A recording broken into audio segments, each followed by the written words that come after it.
मैं सभी पत्रकार बंधुओं का यहाँ पर आने पर मैं स्वागत करता हूँ। और मेरे एक छोटे से बुलावे के पुलाव लोग इकट्ठे हुए, लेकिन जनता की आवाज़ को मैं दबाना नहीं चाहता था, तो मुझे दुखी होकर आप लोगों के साथ बैठने का मुझे मौका मिला। क्योंकि जब मेरे जिला परिषद की बैठक हुई गत दिवस, तो उसमें मैंने एक पॉइंट रखे थे, क्योंकि इस पर सबसे बड़ा मुद्दा है हमारे यहाँ पे जो हमारा एयरपोर्ट का जो विस्तार हो रहा है, ये विस्तार नहीं हो रहा है, ये राजनीति का शिकार हो रहा है। गत दिनों पहले यहाँ पे एयरपोर्ट वालों ने विस्तारीकरण के लिए लोगों की जमीनों के बीचों बीच 25-25 मीटर के अपने पोल गाड़ दिए, अपनी बाउंड्री जो है उन्होंने तय कर दी। लेकिन बड़े दुख की बात है कि वहां पे 1500 परिवार जो हैं वो वहां उजड़ रहे हैं और 5000 लोग जो हैं वो बेरोजगार हो रहे हैं। और इसमें 800 के लगभग घर जो हैं वो इसकी जद में आ रहे हैं। 2020 में जब इसका विस्तारीकरण का विरोध हुआ, जिसमें लोगों ने मुझे अपना दायित्व मेरे ऊपर सौंपा, मुझे संघर्ष कमेटी का अध्यक्ष बनाया गया।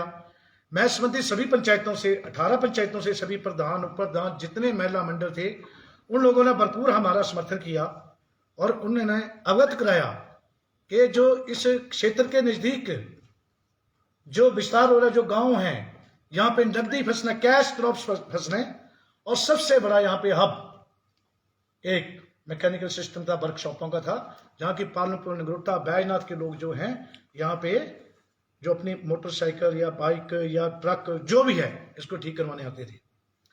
और इसमें 2-3 मॉल भी हैं बहुत बड़े, और इसी क्षेत्र में पुनः विस्थापित हो रहे हैं लोग जो कश्मीर से आए हैं या डैम से आए हैं। लेकिन अब धीरे धीरे इस एयरपोर्ट की प्रक्रिया जो है वो चरम सीमा पर पहुंच चुकी है। और मैं सरकार से यह जानना चाहता हूं, प्रशासन से यह जानना चाहता हूं कि क्या एयरपोर्ट जनता को मूर्ख बनाने के लिए बनाया जा रहा है या जनता को ये बहलाने या फैसलाने के लिए बताया जा रहा है। लेकिन मैं यहाँ के नुमाइंदों से एक बात कहना चाहता हूं, जो हमारे माननीय सांसद कृष्ण कपूर जी हैं, जिन्होंने इन पंचायतों ने भरपूर 80% वोट डालकर उनको संसद में भेजा, लेकिन वो कांगड़ा की आवाज उस संसद में नहीं उठा सका कि जो लोग यहाँ पे इसमें विस्थापित हो रहे हैं, 1500 परिवार विस्थापित हो रहे हैं, 5000 लोग बेरोजगार हो रहे हैं, कि उनके लिए सरकार ने क्या सोचा है। जो बेरोजगार हो रहे हैं, जो विस्थापित हो रहे हैं, जो पुनः विस्थापित हो रहे हैं, उनके लिए सरकार ने कहां भूमि रखी है और उन बेरोजगारों के लिए क्या कोई ऐसा उनके पास कोई ऐसा वो है, प्लान है जो जनता के सम्मुख रखा जाए। हम यहाँ कांगड़ा वासी, यहाँ से लेकर जो जितने दुकानदार हैं, हमारी लिमिट रिन्यू नहीं हो रही है। हम कोई जो है वो कोई भी जमीन संबंधित कोई कार्य नहीं कर सके। जो हमारी बहनें हमारे भाई के साथ वो शेयर नहीं कर सकते कि हमने अपनी जमीन जो अपने भाइयों को देनी है। सारे यहाँ पे इस क्षेत्र के पाबंदी लगा रखी है। लेकिन मैं सरकार से यह पूछना चाहता हूं कि जो इस जद में आने वाली जो पंचायतें हैं, वहां पर सरकारी पैसे का दुरुपयोग क्यों हो रहा है और वहां पे अभी भी काम क्यों चल रही। कोई पुलिया बन रही, कोई डंगा लग रहा है, कोई हैंडपंप लग रहा है, कोई किसी का रास्ता बन रहा है, तो सरकारी पैसे का वहां पे दुरुपयोग क्यों हो रहा है। जब ये कह रहे हैं कि दिसंबर माह में इसकी अंतिम रूप दिया जाएगा और लोगों को मुआवजा दिया जाएगा, लेकिन सरकार स्थिति स्पष्ट क्यों नहीं कर रही है। संसद भवन में माननीय कृष्ण कपूर ने आवाज नहीं उठाई, और जो जनता के साथ छल करने वाला यहाँ कांगड़ा का विधायक, जो लोगों से बार बार झूठ बोलकर झूठे वायदे कर करके सत्ता में आता है, कहता है कि मर जाऊंगा लेकिन एयरपोर्ट बनने नहीं दूंगा। आज वो विधायक कहां है। वो अपने घर पे चंद लोगों को बैठा करके बैठ के कर रहा है और उनको रास्ता बता रहा है कि आप कोर्ट में जाओ। लेकिन मैं उस विधायक से पूछना चाहता हूं कि अगर आप जनता के सच्चे हितैषी हैं तो आप सड़क के ऊपर आओ, हम हजारों की संख्या में लोग उसके सामने खड़े कर देंगे, फिर आप हमारा नुमाइंदे बनाओ और इसके विस्तारीकरण के विरोध में या जो जनता को जो न्याय दिलाना है उसके हक में आप आगे आओ। लेकिन बड़े शर्म की बात है, पूरा विधानसभा सत्र चला गया और इस कांगड़ा के छल कपट विधायक ने वहां पे आवाज नहीं उठाई लोगों की कि इनको आप क्या किया जाएगा। 1500 परिवार जो है वो उजड़ रहे हैं, 5000 बेरोजगार हो रहे हैं, और वहां पे जो नकदी फसलें हैं और हमारी वहां पे जमीनों का भी मूल्यांकन सही ढंग से नहीं किया गया है, क्योंकि जो शहर के साथ लगती जमीनें हैं उनकी जो है मार्केट वैल्यू, रेवेन्यू वैल्यू ज्यादा होती है, और हमारी किसानों की जमीनें जो होती हैं उनकी रेवेन्यू वैल्यू कम होती है, लेकिन वो शहर से ज्यादा अपेक्षित ज्यादा है। कैश क्रॉप, नकदी फसलें जो हम एक महीने में 3-3 महीने में फसल लेते हैं, कभी मक्की की लेते हैं, गाजर की लेते हैं, और अभी देखो धर्मशाला, कांगड़ा, पालमपुर तक जो है वो सौड़ा, नदेड़, कोटकवाला, जमानाबाद की और गग्गल की और इच्छी की जो सब्जी है वो हर जगह जाती है। मक्की यहाँ की सबसे मशहूर है, जो सबसे आगे जाती है। लेकिन मैं इस कांगड़ा हलके के और नगरोटा हल्का के भी कुछ इलाका जो है वो इसमें सम्मिलित है। धर्मशाला हल्के से, शाहपुर हल्के से जो यहां से विधायक चुनाव लड़े हैं, जो जीते हैं, हारे हैं, बड़े दुख की बात है किसी भी विधायक, जो पूरे विधायक, वर्तमान विधायक ने भी उन लोगों के आगे आकर के उनकी समस्या को नहीं सुना। भाई हम आपके लिए प्रयासरत है, इनको अच्छा ये किया जाए। लेकिन एक बात मैं माननीय मुख्यमंत्री जी का धन्यवाद करता हूं, उन्होंने एक बात प्रशासन को कही है कि पहले उजाड़ने से पहले इनको बसाया जाए, लेकिन प्रशासन की तरफ से आज तक कोई भी एकमात्र इशारा नहीं हुआ है कि आप लोगों को यहां से उठाकर यहां बसाया जाएगा और आप इतने बेरोजगार लोग होंगे, आपको कहीं रोजगार दिया जाएगा या कोई आपको ऐसी गग्गल जैसी मार्केट आपको पुनः प्रस्थापित की जाएगी। लेकिन सरकार आए दिन लोगों के ऊपर एक हावी हो रही है और हमारे गले के ऊपर लोगों के ऊपर तलवार लटकी हुई है। या तो सरकार स्थिति स्पष्ट करे। मैं आपके प्रेस भाइयों के माध्यम से ये कहना चाहता हूं, विधायक और एमपी साहब ने तो इन लोगों को साथ नहीं देना है, हमें अपनी लड़ाई खुद लड़नी पड़ेगी, अपने हक की लड़ाई खुद लड़नी पड़ेगी। और मैं लोगों से अपील करूंगा कि आपके साथ ना कोई आपके साथ विधायक चलेगा ना एमपी चलेगा, आपको खुद सड़कों पर आना पड़ेगा। आपको न्याय कोर्ट में नहीं मिलेगा, आपको न्याय मिलेगा तो सड़क के बीच मिलेगा, और सभी लोग इकट्ठे होकर सड़क पर बैठ जाए कि हमें स्थिति स्पष्ट करो कि एयरपोर्ट बनना है नहीं बनना है, तलवार लटकी हुई है, बनना है तो कब बनना है, क्या बनाना है और आप लोगों को क्या देना है, ये स्थिति स्पष्ट करे। अन्यथा हम लोग धरना प्रदर्शन 15 दिन का हमने जिला परिषद के हॉल से, जिला परिषद के माध्यम से एक अल्टीमेटम दिया है, मैंने वहां पे प्रस्ताव रखा और उसको मेरे जिला परिषद सदस्यों ने उसको पूर्ण बहुमत से पास किया कि वाकई इसका जो है वो परिणाम जो है जल्दी जल्दी दिया जाए। मैं तो ये सरकार को कहना चाहता कि इतनी बड़ी आपदा आई है, जब हमारा सोशल इम्पैक्ट सर्वे डीसी साहब ने किया, डीसी साहब ने हमें बुलाया ऊपर, तो बड़े दुख की बात है, ना कोई पूरा मंत्री, ना पूरा विधायक, ना वर्तमान विधायक, एक भी बात जनता की आवाज लेकर वहां नहीं गया कि एयरपोर्ट नहीं बनना चाहिए या बनना चाहिए तो क्यों बनना चाहिए, क्या फायदे हैं इसके, इस बात को हमें समझाना चाहिए। तो लोगों में तो ये भारी रोष है। और मैं अभी ये बिल्कुल एक सरकार को भी एक बात बताना चाहता हूं कि अगर हमें ये स्थिति इन्होंने 15-20 दिन के अंदर स्पष्ट नहीं की तो मैं लोगों के घर घर जाकर के लोगों को अवगत कराऊंगा कि आप लोगों के साथ छल कपट हो रहा है। और ये 68 के 68 विधायक इन्होंने लिखा हुआ है, और मुझे एक भी विधायक बोल दे, कांगड़ा, हमारे कांगड़ा का विधायक है जो यहाँ का नुमाइंदा है, ये कह दे कि मैंने विधानसभा में कहा कि एयरपोर्ट नहीं बनना चाहिए और लोगों को ये मिलना चाहिए, लोगों को ये मिलना चाहिए, ये चीज इन्होंने विधानसभा में नहीं उठाई। लेकिन अपनी घर में बुला करके लोगों को चाय पिला करके उनको वापस भेज देना, जी आप ऐसा करो। लेकिन अगर मैं कहता हूं अगर उसमें दम है तो जनता के साथ चल के सड़क पर आए कि एयरपोर्ट के हम विस्तारीकरण के विरोध में हैं तो आ गया सड़क पे आए, अंदर खाते में कह रहे हैं कि एयरपोर्ट बनना चाहिए और लोगों को बाहर जाकर बोले कि एयरपोर्ट नहीं बनना चाहिए।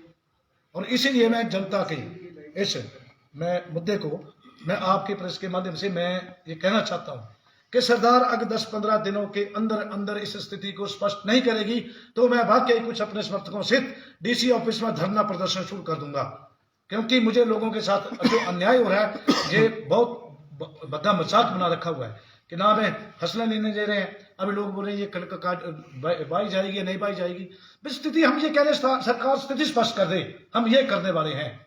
हमें 60 दिन का 90 दिन का हमें अल्टीमेटम दिया था, वो जो 4 सितंबर को खत्म हो गया, अब उसके बाद भी कुछ नहीं हुआ।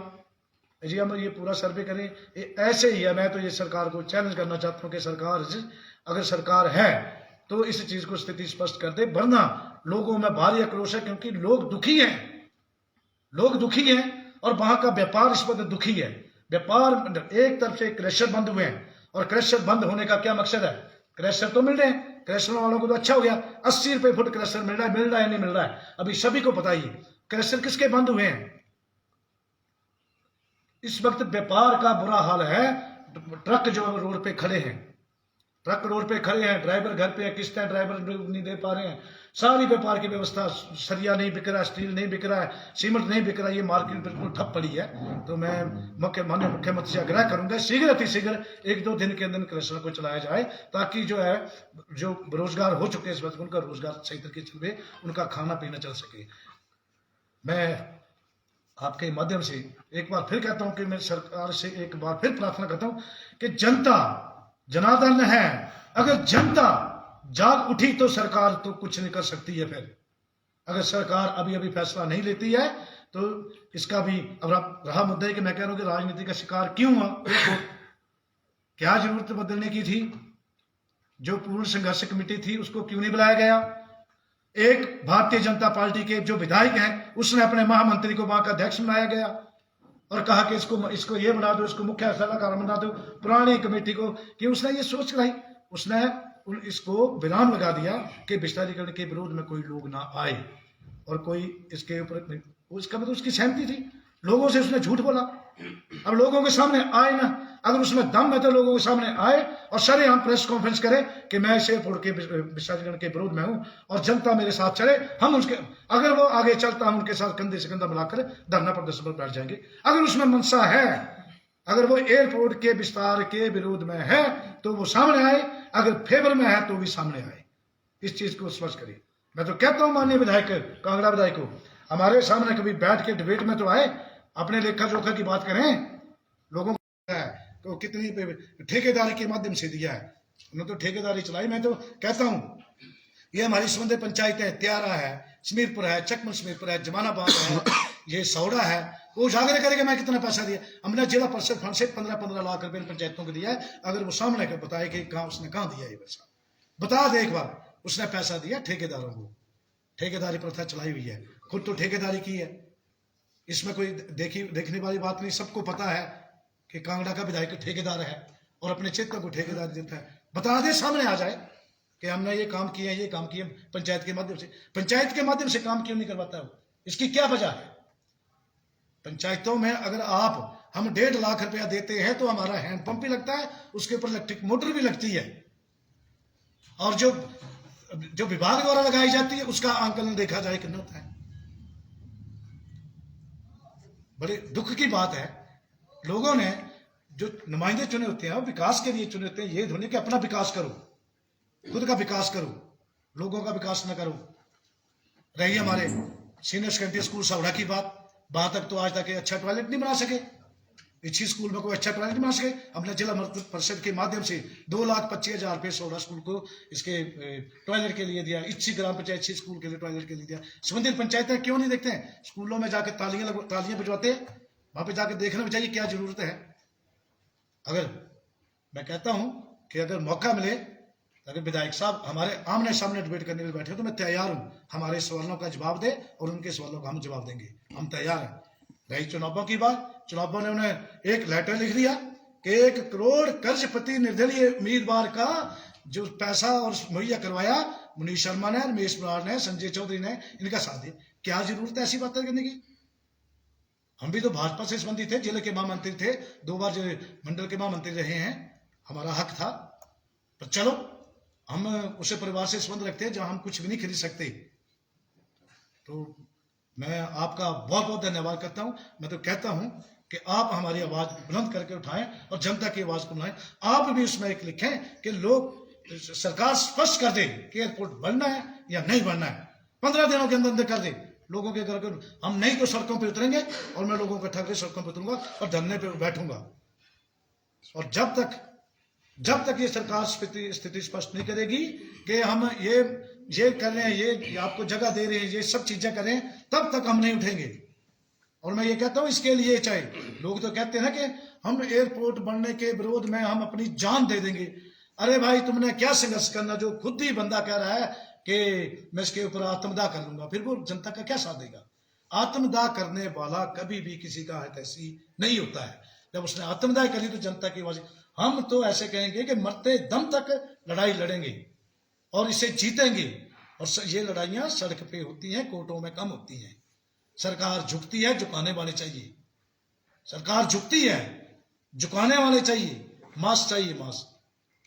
और जब मास साथ चलता है, जब युवा शक्ति साथ चलेगी, मातृशक्ति साथ चलेगी, हम हजारों की संख्या में लोग खड़े कर देंगे कि हमें एयरपोर्ट का विस्तार नहीं चाहिए, या तो हमें स्थिति स्पष्ट करें। इसके साथ मैं आप लोगों का बड़ा बड़ा धन्यवाद करता हूं कि आपके माध्यम, एक प्रेस ही एक ऐसी चीज है जो कि गरीब जनता की आवाज है और इसको बुलंद करके उठाती है। और आप इस पत्रचार माध्यम से या सोशल मीडिया के माध्यम से ही आज सरकारें हिल गई हैं। पहले ये मीडिया कम होता था, बड़ी बड़ी चीजें छुप जाती थी, और अब मीडिया इतना एक्टिव हो गया है कि जो सच का सच और झूठ का झूठ, जो नेता झूठ बोलता है उसको भी उजागर कर देते हैं। मैं देखता हूं, आपके सभी चैनलों को देखता हूं, किस किस नेता की धज्जियां उड़ाते हैं आप, जो झूठ बोलते हैं। मुझे बड़ी खुशी होती है कि निष्पक्ष होकर पत्रकार एक बात करता है तो बड़ी खुशी होती है। और मैं ये कहता हूं कि आप भी इसके ऊपर एक थोड़ा सोच समझ कर एक लाइन लिखें कि वाकई हमने ये बात सच कही है या झूठ कही है, कि लोगों को गुमराह किया जा रहा है एयरपोर्ट के ऊपर, या सच्चाई क्या है। मुझे तो ये लग रहा है कि सरकार से एयरपोर्ट नहीं बनेगा। मुझे तो ये लग रहा है, अगर सरकार चाहती है तो मैं चैलेंज करता हूं सरकार के, मैं 15 दिनों के अंदर अंदर स्थिति स्पष्ट करे, चैलेंज करता हूं मैं। सरकार स्थिति स्पष्ट करे, एयरपोर्ट बनाना तो स्थिति स्पष्ट करे, फिर देखो लोगों में क्या क्रोध होता है, लोग मानते हैं नहीं मानते। लेकिन माननीय मुख्यमंत्री जी ने एक बात जरूर कही है कि इनको उजाड़ने से पहले बसाया जाए, लेकिन उजाड़ तो पहले रहे हैं, बसाया नहीं जा रहा है, बताया नहीं जा रहा है। तो आप सभी मेरे पत्रकार बंधु भाई आए, आपका बहुत बहुत धन्यवाद। और मैं कहता हूं कि हमारी आवाज को इसको बिल्कुल बुलंद करके उठाएं, ताकि सरकार को इस चीज का पता चले कि असलियत क्या है। प्रवासी, आपने गग्गल एयरपोर्ट के लिए संघर्ष समिति चलाई थी विरोध के लिए, वो कुछ दिन चली, उसके बाद शांत हो गई, आज इतने दिनों बाद ये खुमार निकल रहा है, ऐसा क्यों?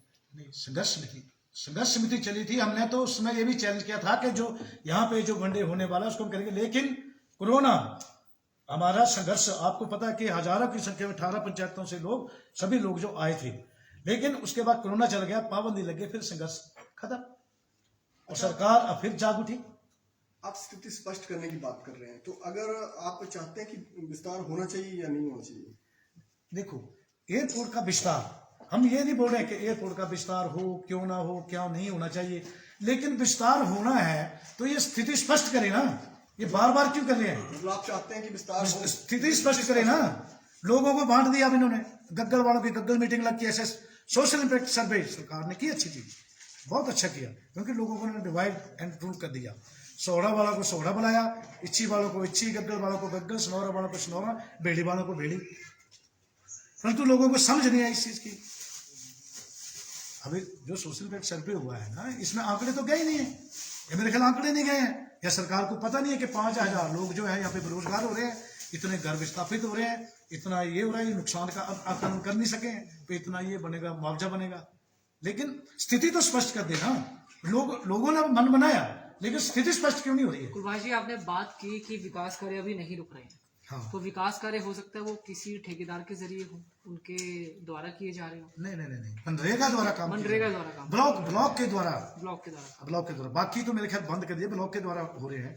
बाकी सरकार को इस वक्त, तो क्या लगता है आपको, आप ये आंकड़ा ले सकते हैं, वीडियो साहब से लिखते हैं कि आपका ब्लॉक है, आपके ब्लॉक के अंदर इन जो पंचायतें हैं इसके हद में जो आ रही हैं, जो विस्थापित हो रही हैं, वहां पे विकास कार्य क्यों नहीं बंद हुए? जब एयरपोर्ट की जद में आ रहे, एयरपोर्ट की जद में आ नहीं रहे, एयरपोर्ट बन नहीं रहा है, ये लोगों को गुमराह किया जा रहा है।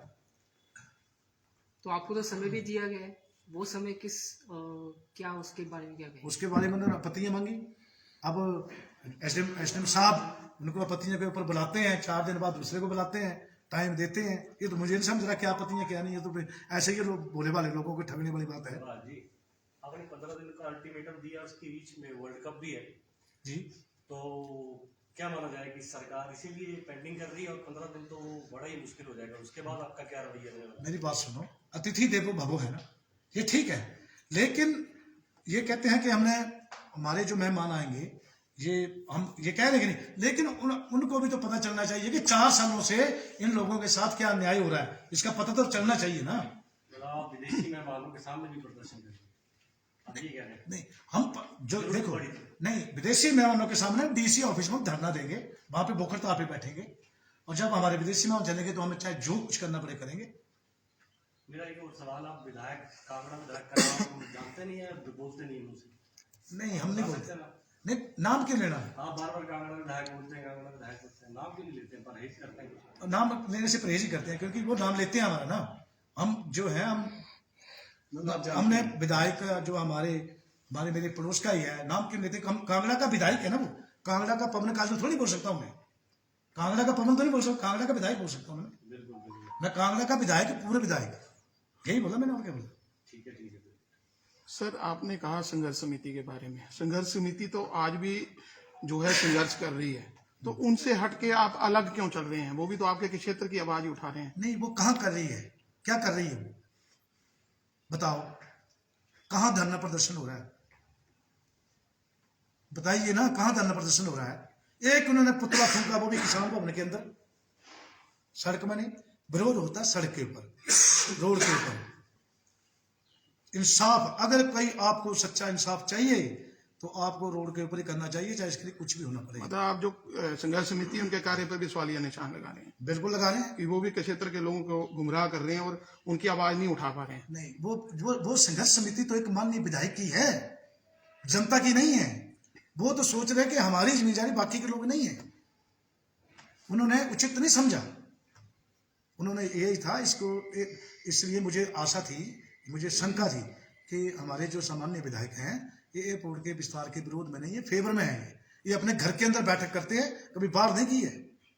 यहाँ तो इसमें तो कोई बीजेपी, कांग्रेस, कोई आम आदमी, कोई नहीं है। ये तो जनता की एक सामूहिक लड़ाई है, इसको सामूहिक तौर पर ही लड़ना पड़ेगा। इसमें ना तो भाजपा लड़ेगी, ना कांग्रेस लड़ेगी।